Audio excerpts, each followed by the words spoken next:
ngayong araw na ito. Ako nga pala eto, si Joan, anak ni Papa Mario.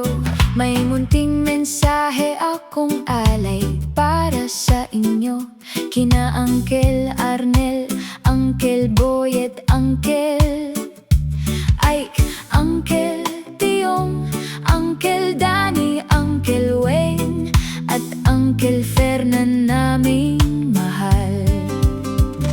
Salamat sa mga payo at mga paalala na hanggang ngayon ay dala-dala ko pa.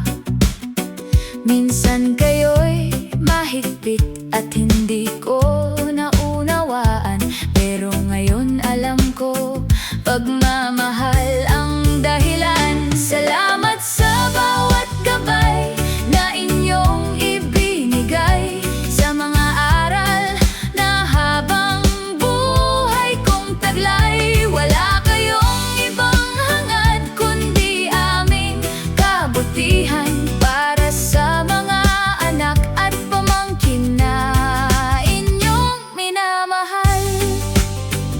Salamat sa inyong lakas at sakripisyo, sa bawat pagsubok na tahimik ninyong hinarap dito. Kahit mahirap ang buhay, pinili ninyong lumaban para sa pamilyang inyong pinangangalagaan.